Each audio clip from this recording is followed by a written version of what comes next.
오늘은 누가복음 15장 11절에서 32절 말씀을 가지고 하나님 아버지의 마음이라는 제목으로 하나님 말씀을 증거하도록 하겠습니다. 여러분, 성장 과정에서 육신의 아버지께 사랑한다고 들어본 분이 계십니까?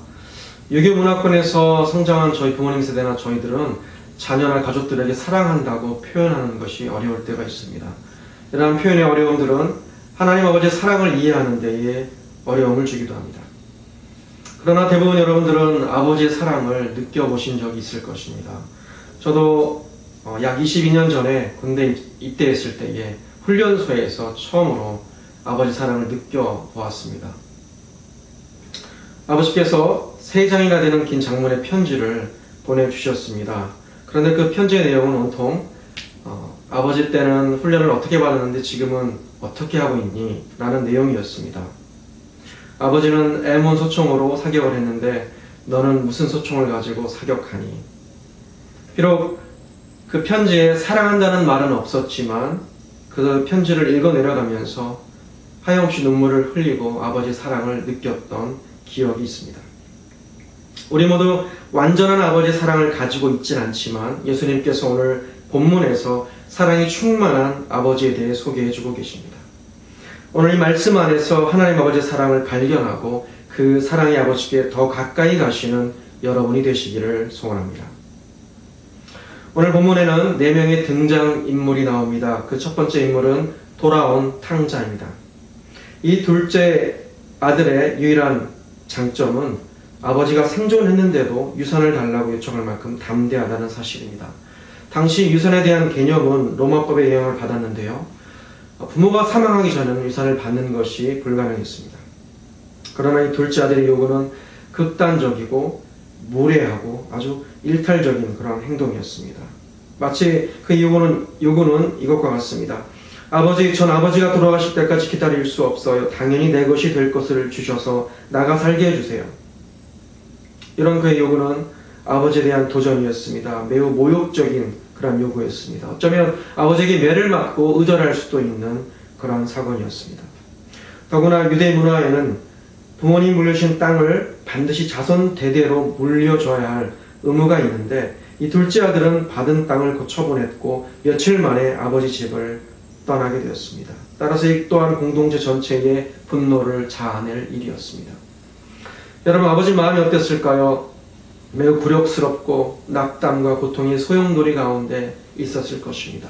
그러나 이 자비롭고 관대하신 아버지는 재산을 나누어 줍니다. 집을 떠나 먼 나라로 이 아들은 떠났습니다. 이제 영원히 부자 관계의 종말이 온 것 같습니다. 이 둘째 아들은 반항과 불순종의 아들이었습니다. 신명기 27장 16절 말씀에 그의 부모를 경홀히 여기는 자는 저주를 받을 것이라 했습니다. 에베소서 2장 2절 말씀에는 그때 너희는 그 가운데서 행하여 이 세상 풍조를 따르고 공중의 권세 잡은 자를 따랐으니 곧 지금 불순종의 아들들 가운데서 역사하는 영이라 했습니다. 여러분, 먼 나라가 어떤 나라입니까? 하나님의 이름을 경외하지도 않고 알지도 못하는 땅입니다. 교회 권면이 듣기 싫거나 신앙 안에서 형제자매의 권면을 듣기 싫을 때 우리는 어디로 떠납니까? 먼 나라로 떠납니다. 하나님을 떠나고 싶을 때 어디로 떠납니까? 아버지 집에 있던 친밀함과 적절한 규제가 없어진 후 이 아들은 죄의 포로가 되어버렸습니다. 13절 말씀에 허랑방탕하여 그 재산을 낭비하더니, 허랑방탕이 무슨 뜻입니까? 30절에 힌트가 있습니다. 아버지의 살림을 창녀들과 함께 삼켜버린 이 아들이라고 합니다. 이 둘째 아들은 아버지 재산을 다 탕진한 후에 그 먼 나라에 큰 흉년이 들었습니다. 그는 이제 돼지치는 일을 하고 있는데 돼지 밥도 배불리 먹지 못하는 그런 처지에 놓이게 됩니다. 여러분, 돼지가 어떤 짐승입니까? 부정한 동물입니다. 유대인은 먹지도 사육하지도 않는 그런 짐승입니다. 그러나 이 아들은 유대인으로서 지금 돼지 사육하는 일을 하고 있습니다. 이 둘째 아들의 마음이 어땠을까요? 심한 패배감과 굴욕감 그리고 수치심을 가지고 있었을 것입니다. 혹시 우리는 하나님이 구별하신 돼지우리 같은 출입금지 구역을 아직도 배회하거나 그 안에 한 발을 들여놓고 있지 않습니까?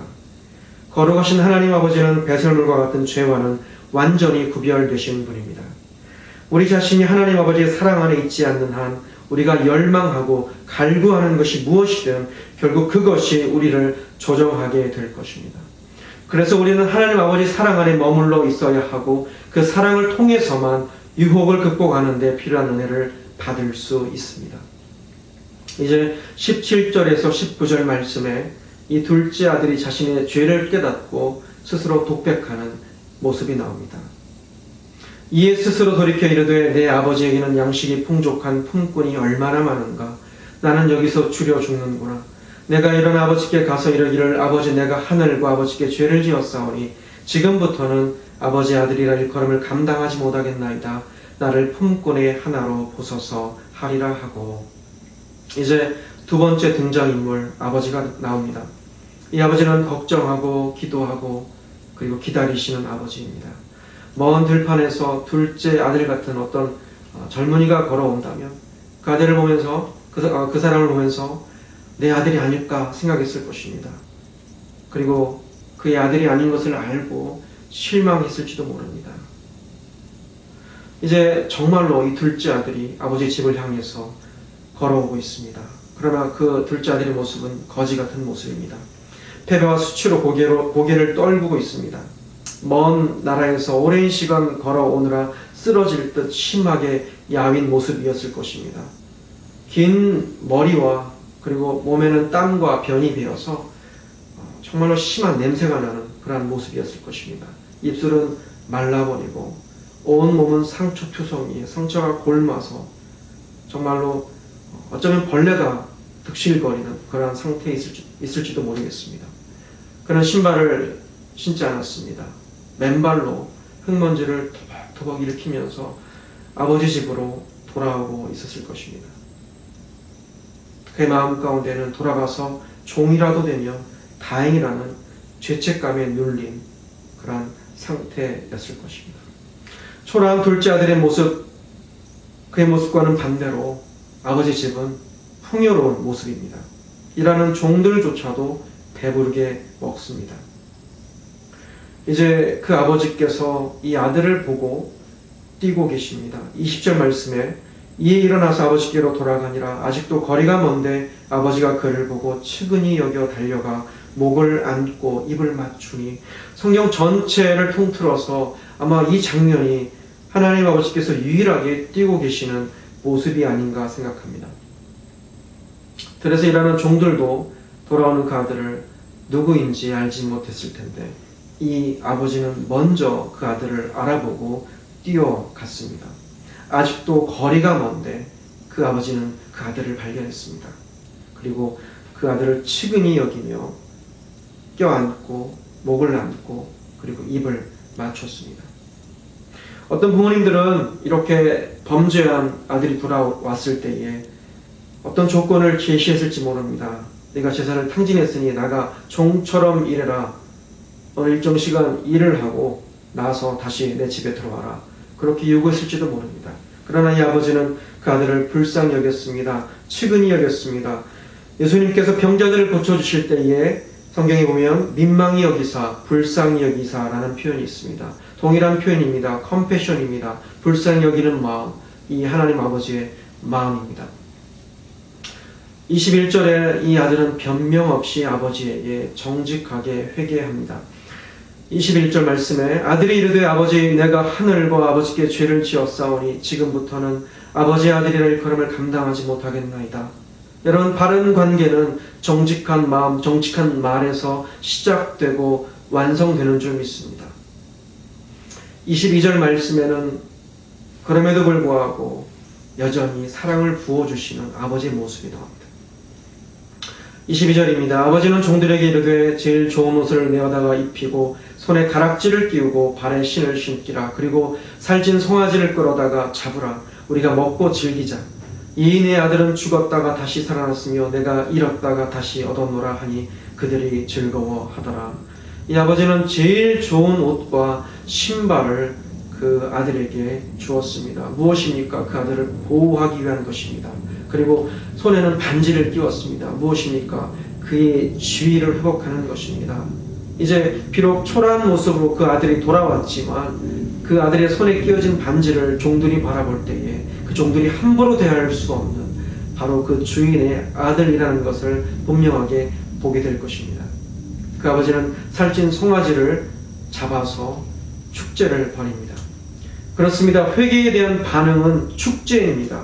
하나님께서는 우리가 회개할 때 우리를 보호하시고 치유하시고 그리고 우리의 명예를 회복하십니다. 몇 년 전에 제 아내와 함께 켄터키 쉐이커 마을에 다녀온 적이 있습니다. 그런데 그 쉐이커 마을 서점에 들렸을 때에 제가 참 기억이 남는 놀라운 장면을 보게 되었습니다. 한 6살쯤 되어 보이는 아주 작은 소녀가 있었는데 그 소녀 얼굴을 제가 보니까 한 번에 제가 봐도 다운 증후군에 걸린 아이라는 것을 알 수가 있었습니다. 반면 그 소녀의 아버지는 굉장히 건장하고 그리고 아주 잘생기고 아주 멋지게 생긴 아버지였습니다. 그런데 그 아버지가 그 딸의 머리에 연신 입을 맞추고 그리고 사랑한다고 그렇게 표현하는 모습을 보았습니다. 여러분, 아버지의 사랑을 받는 그 소녀의 모습이 장래에 그 소녀가 자랐을 때에 어떨까요? 저는 사랑을 많이 받고 건강하게 자란 그 소녀의 모습은 아주 아름답고 그리고 건강한 어떤 자아를 가지고 살아갈 수 있다고 믿습니다. 이렇게 하나님 사랑 안에 우리가 거하며 하나님 사랑을 계속 누리고 받으면 우리도 건강한 자아를 가지고 살아갈 수 있다고 믿습니다. 이 하나님 아버지는 그 아들이 정직하게 고백했을 때에 그 아들을 종에서 아들로 회복시키셨습니다. 이제 세 번째 인물이 등장합니다. 큰 아들입니다. 큰 아들은 밭에서 일을 마치고 집으로 돌아오는 길에 집에서 나는 풍악과 춤추는 소리를 듣고 한 종을 불러 무슨 일인지 묻습니다. 종이 대답합니다. 27절입니다. 당신의 동생이 돌아왔음에 당신의 아버지가 건강한 그를 다시 맞아들이게 됨으로 인하여 살진 송아지를 잡았나이다 하니, 이야기를 듣고 큰아들은 분노합니다. 장자의 도리대로 손님들을 접대해야 하는데 집에 들어가 잔치에 참여하기를 거절합니다. 그런데 이 사랑이 많은 아버지는 그 이야기를 듣고 또 이 큰아들을 달래기 위해서 나옵니다. 28절입니다. 그가 노하여 들어가고자 하지 아니하거늘 아버지가 나와서 권한대 그랬습니다. 돌아온 둘째 아들을 맞이하려고 달려나갔던 아버지가 이제는 자신이 베푼 잔치를 거절한 큰아들을 맞이하려고 문지방을 넘어 밖으로 나갑니다. 그리고 아버지 마음을 이해하지 못하는 큰아들을 크게 꾸짖고 벌하는 대신에 간곡하게 설득합니다. 우리를 살리려고 아들에게 육신의 몸을 입혀 보내시고 십자가의 수치에 넘겨주신 아버지의 사랑이 이와 같지 않을까요? 29절 말씀입니다. 아버지께 대답하여 이르되 내가 여러 해 아버지를 섬겨 명을 어김이 없거늘 내게는 염소 새끼라도 주어 나와 내 벗으로 즐기게 하신 일이 없더니 그랬습니다. I have been slaving for you and never disobeyed your orders. 큰아들은 모든 것을 아버지께 드렸지만 사실은 아무것도 없는 종과 같은 그런 사랑 없는 공허한 삶을 살아온 것입니다. 이렇게 끼어진 관계는 갈등으로 나타납니다. 적대감과 증오의 벽이 있습니다. 30절에 이 큰아들이 계속해서 이야기합니다. 아버지의 살림을 청녀들과 함께 삼켜버린 이 아들이 돌아오매 이를 위하여 살진 송아지를 잡으셨나이다. 동생에게 동생이라고 부르지 않고 청녀들과 함께 삼켜버린 이 아들이라고 합니다. 예수님은 누가복음 6장 36절에서 37절 말씀에 하나님 아버지처럼 자비로운 자가 되라고 말씀하십니다. 36절에 보면 너희 아버지의 자비로우심과 같이 너희도 자비로운 자가 되라. 비판하지 말라. 그리하면 너희가 비판을 받지 않을 것이요. 정죄하지 말라. 그리하면 너희가 정죄를 받지 않을 것이요. 용서하라. 그리하면 너희가 용서를 받을 것이요. 그랬습니다. 큰아들은 동생의 불순종을 교만보다 더 비난받아야 할 일로 여기지만 하나님 아버지 앞에서는 동일한 죄였습니다. 큰아들도 아버지의 사랑이 필요한 사람이었습니다. 오래전에 천국에 다녀온 한 미국 목사님의 간증을 들은 적이 있었습니다. 사람들이 죽어서 주님 앞에 나아오는데 한 뚱뚱한 흑인 여인이 주님 앞에 나오는 것을 보게 됩니다. 그런데 예수님께서 그 여인에게 질문하십니다. 너는 사랑을 배웠니? 사랑했니? 그 여인이 네 주님이라고 대답했을 때에 주님께서 영원한 생명 안에 거하라 라고 말씀하셨습니다. 마태복음 7장 22절에서 23절 말씀에 보면 예수님이 하신 말씀은 하나님 아버지께서 우리를 일이 아니라 관계로 대하신다는 사실을 보여주고 있습니다. 22절 말씀에 그날에 많은 사람이 나더러 이르되 주여 주여 우리가 주의 이름으로 선지자 노릇하며 주의 이름으로 귀신을 쫓아내며 주의 이름으로 많은 권능을 행하지 아니하였나이까 하리니 그때 내가 그들에게 밝히 말하되 내가 너희를 도무지 알지 못하니 불법을 행하는 자들아 내게서 떠나가라 하리라. 하나님 우리가 이 땅에서 주님과 교회를 위해서 어떻게 일했는지 헌금을 얼마나 했는지 우리가 이룬 업적이나 공로에 관심 있는 것이 아니라 사랑의 관계 안에서 그분이 기뻐하시는 사랑의 열매를 맺었는지 물으실 것입니다. 나를 위해서 얼마나 많이 일했니라고 묻지 않으실 것입니다. 우리가 주님을 사랑하면 단지 주님을 사랑하는 마음만으로도 주님의 뜻에 순종하고 헌신하고 이웃을 사랑할 수 있기 때문입니다. 여러분은 사랑하는 법을 배우셨습니까? 이제 31절에서 아버지는 이 큰아들에게 아들의 권리를 일깨워 줍니다. 31절입니다. 아버지가 이르되 예 너는 항상 나와 함께 있으니 내 것이 다 네 것이로되 이 네 동생은 죽었다가 살아났으며 내가 잃었다고 얻기로 우리가 즐거워하고 기뻐하는 것이 마땅하다 하니라. 큰아들의 순종은 사랑에 대한 마음의 반응이 아니었습니다. 그것은 의무적이고 계산적인 이익을 구하는 마음이며 그의 수고는 아버지의 사랑이 없는 헛된 수고였습니다. 우리의 순종이 두려움이나 개인적인 보상을 바라는 마음에서 비롯된다면 우리는 초점을 잃고 원망만 자라나게 될 것입니다. 우리의 봉사와 헌신은 하나님 아버지를 사랑하는 마음, 나의 모든 죄를 위해 십자가에 죽으신 예수님을 사랑하는 마음에서 출발해야 합니다. 우리의 내면에는 사랑을 받고 싶은 필요로 하는 작은 아이가 있습니다. 우리가 이 진리를 인정할 때에 아버지께서 오셔서 그분의 사랑을 우리에게 주실 수 있습니다. 그리고 그 하나님 아버지의 사랑으로 사랑해야 합니다. 자신과 남을 사랑하기 전에 먼저 하나님 아버지의 사랑을 우리는 경험해야 합니다. 사랑이란 이렇듯 관계에서 흘러나오는 것입니다. 우리가 행하는 어떤 것을 떠나 그냥 있는 그대로 사랑받으며 용납받고 있다는 것을 안다면 순종은 하나님의 뜻을 기꺼이 행하고자 하는 마음의 반응이 됩니다. 그리고 우리를 자유롭게 하는 것은 바로 이 마음 안에 숨겨진 하나님 아버지와의 관계입니다. 아버지께서 우리가 그분을 사랑하고 찬양하며 임재 가운데 앉으며 우리의 삶을 나누기를 원하십니다. 그분은 노예를 찾고 계신 것이 아니라 친밀한 사랑을 나누고 싶은 아들과 딸을 찾고 계신 것입니다. 그렇다면 우리는 어떻게 아버지께 나아갈 수 있습니까? 이제 등장하는 네 번째 인물, 그분에게서 우리는 힌트를 얻을 수가 있습니다. 그분은 바로 예수 그리스도입니다. 이 이야기를 하시면서 둘째 아들과 큰 아들을 위해 생명을 버리실 분입니다. 예수님만이 아버지께로 가는 길입니다. 요한복음 14장 6절 말씀에 내가 곧 길이요 진리요 생명이니 나로 말미암지 않고는 아버지께로 올 자가 없느니라. 여러분, 오늘 아버지 집으로 돌아가는 길에 서 계시는 예수님을 만나시기 바랍니다. 우리가 가치 있는 것은 예수님이 십자가 위에서 죽으신 죽음에 대한 우리의 믿음 때문입니다. 하나님은 우리가 지옥에서 영원한 시간을 살기 원하지 않으십니다. 우리가 회개하고 새 마음과 새 영을 받아 아버지와 더불어 영원히 살기를 원하십니다. 우리는 완전해야 사랑받는 것이 아닙니다. 하나님께서는 우리가 예수님 안에 있으면 부족해도 사랑해 주십니다. 왜냐하면 우리가 바로 예수님의 피로 거듭난 그분의 아들과 딸들이기 때문입니다. 하나님 아버지는 우리를 얼마나 사랑하실까요? 우리가 예수님을 통해서 보여주신 십자가의 사랑을 믿고 받아들인다면 하나님 아버지는 우리를 예수님을 사랑하는 것만큼이나 사랑하시는 줄 믿습니다. 로마서 8장 15절에서 17절 말씀에 너희는 다시 무서워하는 종의 영을 받지 아니하고 양자의 영을 받았으므로 우리가 아빠 아버지라고 부르짖느니라. 성령이 친히 우리의 영과 더불어 우리가 하나님의 자녀인 것을 증언하시나니 자녀이면 또한 상속자 곧 하나님의 상속자요 그리스도와 함께한 상속자니 우리가 그와 함께 영광을 받기 위하여 고난도 함께 받아야 할 것이니라.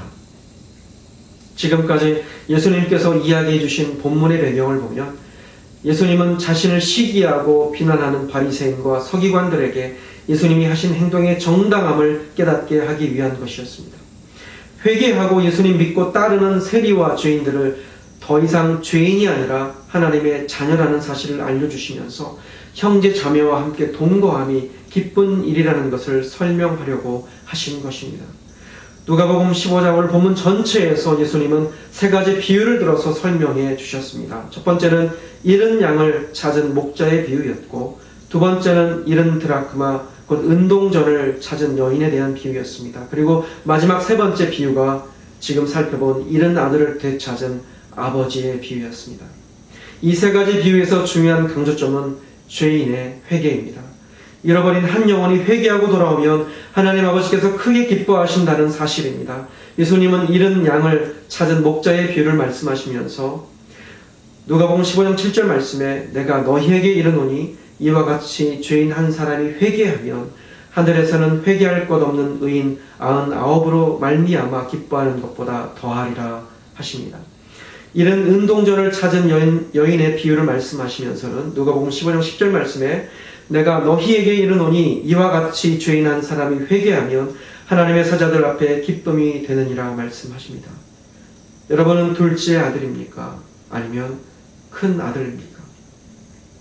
우리에게 아버지를 떠나버린 둘째 아들과 같은 잃어버린 영혼이 있습니까? 잃어버린 남편, 잃어버린 아내, 잃어버린 자녀, 잃어버린 부모님, 잃어버린 친구들, 잃어버린 성도가 있습니까?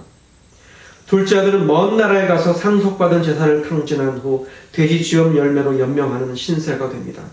하나님을 떠난 삶은 돈이 있든 없든 그 자체로 낭비하는 재앙 인생이며 세상의 사랑은 돈이 있을 때만 유효한 조건의 사랑입니다. 우리 삶이 거짓 안전과 만족을 위해 하나님을 떠나 있다면 하나님께 완전히 돌이키는 이 시간 되시기를 바랍니다. 하나님 아버지 생전에 상속을 요구하는 것은 아버지가 빨리 죽기를 바란다는 뜻이고 매우 무례한 행동이었지만 아버지는 재산을 나눠주었습니다. 배반할 자유 없이는 참 사랑도 없음을 알고 계셨기에 하나님은 우리가 그릇된 길을 가더라도 놔두실 때가 있습니다. 하지만 용인이 늘 승인은 아니기에 우리 자신을 스스로 속이지 않도록 매일매일 우리 삶을 성찰하고 점검해야 하는 줄 믿습니다. 아버지는 아들을 먼저 알아보고 먼저 측은히 여겨주시고 먼저 달려가 맞아주셨습니다. 아들은 떠났지만 아버지는 보내지 않았기에 돌아올 기약이 없던 아들을 아버지는 항상 기다릴 수 있었고 거지 같은 차림이었지만 멀리서도 알아볼 수 있었고 달려갈 수 있었습니다. 우리가 돌아오기 시작하면 하나님은 더 서둘러서 우리를 받아주실 것입니다. 둘째 아들은 가진 것을 다 잃었을 때에 자기 죄를 보았고 아버지 집의 소중함을 깨달았습니다. 더 나아가 아버지의 조건 없는 영접을 경험한 후에는 사랑을 받기 위해 자기가 할 수 있는 것은 아무것도 없음을 알게 됩니다. 혹시 우리 가운데 사랑받을 만한 사람임을 확인하기 위해 애쓰고 있는 분이 있습니까? 그럴 필요가 없습니다. 하나님 아버지는 이미 충분히 우리를 사랑하고 계신다는 것을 믿으시기 바랍니다. 이 둘째 아들은 스스로 아들 자격이 없다고 생각했지만 아버지는 공적으로 아들로 회복시켜 주셨습니다. 방탕한 아들이 절대 갚을 수 없는 도에 넘치는 이 허비하는 사랑이 오늘 우리가 하나님께 받은 사랑이며 죄인의 사죄를 냉소했던 종교 지도자들을 부끄럽게 만드는 사랑입니다. 하나님께서는 우리를 얻는 것보다 더 소중한 것이 없는데 우리는 이 큰 사랑에 어떻게 반응하며 살고 있습니까? 돌아온 동생을 위해 연잔치라는 말을 듣고 큰아들은 동생에 대한 아버지의 지나친 사랑에 분노하여 집 안으로 들어가지 않습니다. 문지방을 넘어서 설득하는 아버지마저 그는 거절했습니다. 도리어 아버지를 자신에게 고된 일만 시키는 인색하고 고약한 주인으로 만들어버렸습니다. 그는 동생보다 재산을, 아버지의 관계보다 자기 만족을 더 소중히 여겼습니다. 둘째 아들은 자기 잘못을 인정하고 아버지의 사랑을 신뢰하여 참 아들로 회복되었지만 큰아들은 자기 욕심을 숨기지 못해서 아버지의 사랑을 조롱하는 죄인으로 전락했습니다. 그의 몸은 아버지와 함께 있었지만 마음은 집 밖에 있었던 탕자였습니다. 혹시 우리도 몸만 교회 안에 머물고 있는 탕자는 아닙니까? 아버지에게는 살아 돌아온 둘째 아들과 비교할 수 있는 것이 세상에 없었습니다. 돌아온 아들을 얻은 기쁨보다 더 큰 기쁨이 없었습니다. 하나님 우리를 살리기 위해서 무슨 대가를 치르시든지 결코 그것을 희생이라고 생각하지 않으십니다. 우리를 보시면서 이렇게 기뻐하시고 존귀히 여기시는데 우리는 여전히 자신을 보면서 불만에 쌓여 있진 않습니까? 내가 원하는 것만 추구하느라고 하나님이 즐거워하시는 일에 참여하지 못하고 있지는 않습니까? 또 내가 불순종하고 방탕한 둘째 아들이 아니라 큰 아들처럼 늘 순종하고 내 봉사와 의무를 다한다고 생각하지만 그 동기가 하나님 아버지를 사랑하는 마음에서 출발하지 않았기 때문에 판단과 불평의 자리에 있지는 않습니까? 큰아들 또한 돌아와야 합니다. 성도로서 의무를 다한다 할지라도 사랑이 없고 하나님 아버지로부터 멀어진 상태에 있을 수 있습니다. 오늘 우리를 자유롭게 하는 것은 우리 마음 안에 있는 하나님 아버지와의 관계입니다. 하나님 아버지께서는 그분의 임재 가운데 우리의 삶을 친밀하게 나눌 수 있는 자녀들을 찾고 계십니다. 그리고 그 아버지의 사랑의 품에 안겨 위로받고 사랑받기를 원하십니다. 오늘 여러분 삶 가운데에 하나님을 알지도 못하고 경외하지도 않는 먼 나라로 떠나고 싶은 마음이 있습니까? 혹시 이미 그 먼 나라에서 몸과 영혼이 부패한 모습으로 냄새가 심한 채 죽어가는 영혼이 있진 않습니까? 하나님 아버지는 장례식을 치르는 분이 아닙니다. 그분은 부활의 하나님이십니다. 혹 죄의 유혹을 받아 우리가 돼지우리에 있을 때에도 우리는 돼지가 아니라 양이라는 사실을 기억해야 합니다. 오늘 진흙탕에서 우리를 끌어내서 안아주시는 아버지를 만나시기 바랍니다. 여러분 가운데 하나님을 알고 구원의 확신도 있지만 아버지의 사랑 없이 맹목적인 순종과 너무 많고 무거운 짐으로 인해서 지치고 상한 심령을 가진 분이 있습니까? 교회 안팎에서 최선을 다해서 봉사하려고 하지만 의무감만으로 하고 있지는 않습니까? 우리 모두에게 아버지의 사랑이 필요합니다. 하나님 아버지의 사랑을 구하시기 바랍니다. 아버지의 사랑이 우리에게 능력인 줄 믿습니다. 여러분 안에 주님의 처소를 만들면 여러분은 사랑받고 용납받으며 안전함과 안정됨이 여러분 가운데 있게 될 것입니다. 그리고 예수님의 십자가를 통해서 아버지 사랑 안에 바른 관계를 만들어 나갈 때니 하나님의 의가 우리 안에 나타납니다. 이렇게 바른 관계가 이루어진 성도들을 하나님은 의롭다고 인정해 주십니다. 바른 관계가 되면 여러분이 어디에 있든 무슨 일을 하든 주님께서 여러분을 보호하시고 책임져 주십니다. 고난 중에도 함께 하시고 때를 따라 도우시는 은혜를 베풀어 주십니다. 하나님 아버지의 집에 모든 것이 있기에 아버지께서 여러분의 필요를 알고 채우실 것입니다. 정직한 고백으로 날마다 아버지께 달려가시기 바랍니다. 나의 모든 연약함과 죄를 위해 죽으신 예수 십자가 공로 의지하여 달려가시기 바랍니다. 그래서 아버지 사랑 안에서 날마다 새로워지며 그 사랑의 능력으로 사명 감당하고 그 사랑의 능력으로 교회와 형제자매를 사랑하는 하나님 아버지의 사랑 안에서 지속적으로 지어지고 완성되는 우리 모두가 되고 하나님께서 정말로 기뻐하시는 교회와 성도가 되시기를 간절히 소원합니다.